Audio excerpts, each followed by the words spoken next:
Olá pessoal, essa aula de hoje tem um caráter bastante especial. Nós vamos hoje fazer uma analogia, ou seja, uma comparação entre um circuito elétrico e um circuito hidráulico. Essa aula serve para você entender de forma fundamental como funciona um circuito elétrico, ou seja, você entender as bases de um circuito elétrico, o que é tensão ou diferença de potencial, o que é corrente elétrica, porque esses conceitos são geralmente confundidos entre os estudantes, tá? Até o pessoal que é um pouco mais veterano também ainda costuma confundir um pouco esses conceitos. Então, se você quiser aprender, se você quiser ficar ligado, se você quiser ficar fera, pegue um papelzinho, comece a anotar aqui esses conceitos que são de fundamental valor para a gente entender a eletrodinâmica, tudo bem? Vamos lá. Então é o seguinte, ó. Vou fazer aqui uma analogia, tá? Entre um circuito hidráulico e um circuito elétrico. Preste bastante atenção aqui.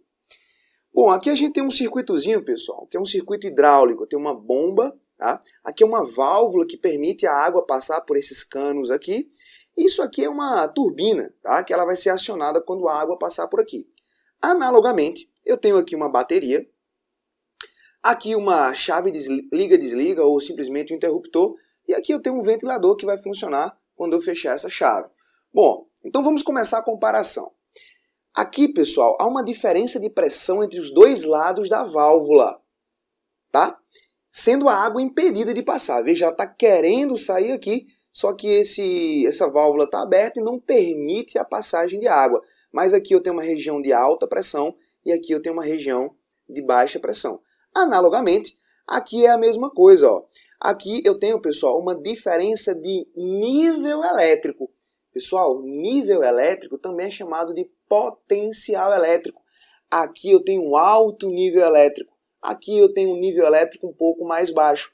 Portanto, aqui, galera, eu tenho uma diferença de potencial elétrico. Eu tenho uma diferença de níveis elétricos. Como a chave está aberta, não há passagem, portanto, de corrente elétrica. Tudo bem? Vamos prosseguir.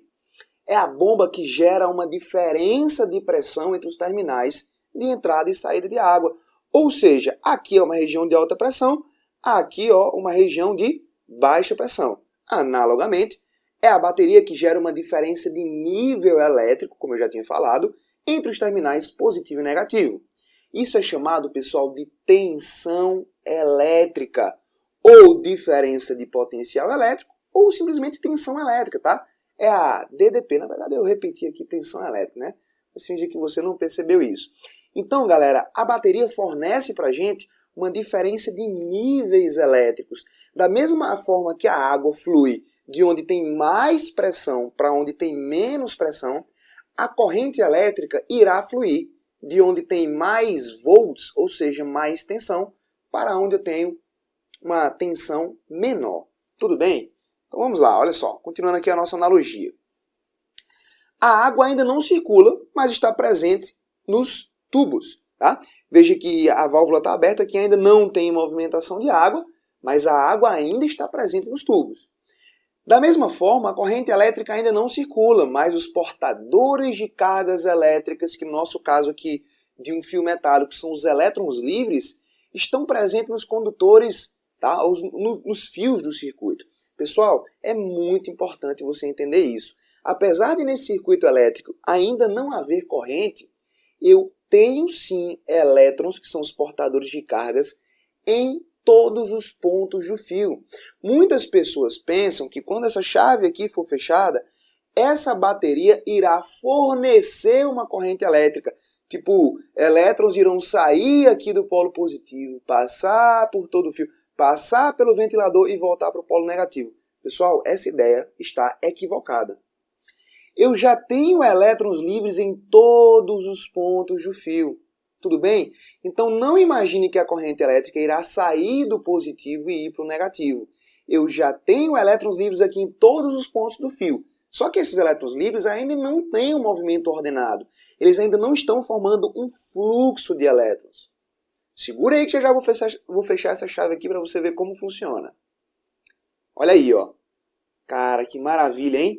A água flui, pessoal, do terminal de maior pressão para o terminal de menor pressão.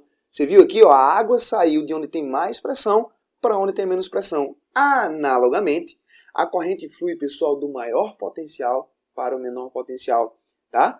Mais uma vez, essa corrente elétrica não saiu do polo positivo, ela apenas se estabeleceu quase que instantaneamente em todos os pontos do fio, tá? Mas no sentido do positivo para o negativo, como você consegue ver essa setinha aqui. Tudo bem? O que foi que fez, professor, então, esses elétrons livres se movimentar ao longo do fio? Pessoal, palavrinha-chave para você entender isso.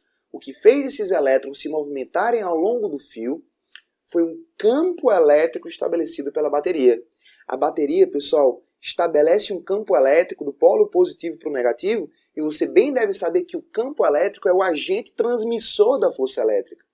Então, esses elétrons livres que estavam em movimento desordenado pelo fio, quando eu fechei a chave, um campo elétrico se estabelece pelo fio, e esse campo elétrico fornece uma força elétrica para esses elétrons, né, que começam o seu movimento de deriva, no seu movimento ordenado ao longo do fio. O Enem já perguntou isso aí para vocês, se eu não me engano, na prova de 2014 ou foi 2015. Tudo indica que foi 2015. Tudo bem, pessoal? Entendido aí essa diferença entre água fluindo de mais pressão para menos pressão, corrente elétrica fluindo do maior potencial, do maior nível elétrico para o menor nível elétrico, ou seja, para o menor potencial. Tudo legal? Beleza, hein? Olha só, aqui agora não há diferença de pressão entre os dois lados da válvula. Tudo bem? Uma vez que a corrente de água ou fluxo de água se estabeleceu, tá? Essa válvula agora está funcionando apenas como um tubo, ele está permitindo a passagem da água por dentro dele. Da mesma forma, esse interruptor aqui, ó, não há DDP entre os lados do interruptor, o qual está agindo agora como um condutor. Então, no momento que eu fecho esse fio, ó, a corrente elétrica passa aqui por dentro tranquilamente e esse interruptor passa a funcionar como um fio, pessoal. Então não há mais diferença de nível elétrico entre os terminais do interruptor, tá? Todos os níveis agora, né, estão no mesmo potencial, basicamente. Legal, galera? Show de bola, hein? Há ainda uma diferença de pressão entre os terminais da bomba, claro, né? Aqui eu tenho uma maior pressão, que é onde a bomba empurra a água, e aqui a água chega com menor pressão, porque ela vai perdendo pressão, né, ao longo desse caminho aqui. Tudo bem, galera? Da mesma forma, ainda há DDP entre os terminais da bateria, ainda há uma diferença de nível elétrico entre os terminais da bateria, né? Aqui eu tenho um nível mais alto, aqui eu tenho um nível elétrico mais baixo, tudo bem? Então aqui, ó, ainda se estabelece uma DDP. Na verdade, essa DDP, né, que é tecnicamente, entre aspas, não é a mesma coisa, né? Mas é a unidade de energia por Coulomb que é disponibilizada para esses elétrons se movimentarem aqui. Tudo bem, galera? Olha só, há a mesma diferença de pressão entre os dois lados da turbina e os terminais da bomba. Há a mesma DDP entre os lados do ventilador e os terminais da bateria. Por exemplo, como você pode ver aqui, ó, essa pilha ela é de 4,5 volts. A diferença de potencial elétrico entre os terminais dessa pilha é de 4,5 volts. Considerando que esses fios aqui, pessoal, são ideais, ou seja, não há perda de nível elétrico, não há perda de potencial elétrico ao longo desse fio, tá? Como esse lado aqui está do lado positivo e esse lado está do lado negativo, nos terminais do ventilador, tá? A diferença de potencial é a mesma. Então, a pilha fornece 4,5 volts de DDP, esse ventilador, portanto, está ligado em 4,5 volts. A diferença de potencial elétrico entre esses dois pontos aqui é de exatamente 4,5 volts. Vamos prosseguir. Com um medidor de água e um relógio, aqui é a parte chave da nossa aula. Com um medidor de água e um relógio é possível medir a quantidade de água, pessoal, por segundo que atravessa essa turbina. Isso é chamado de fluxo de água. Fluxo, galera, é a quantidade de litros por segundo ou metros cúbicos por segundo, tá bom? Que atravessam essa turbina aqui, ó. Isso é exatamente o que a gente chama de vazão ou fluxo de água. Tudo bem? Olha que analogia interessante agora. Com um amperímetro, é possível medir a quantidade de carga por segundo, ou seja, coulombs por segundo, que atravessa o ventilador. Isso é chamado de intensidade de corrente elétrica.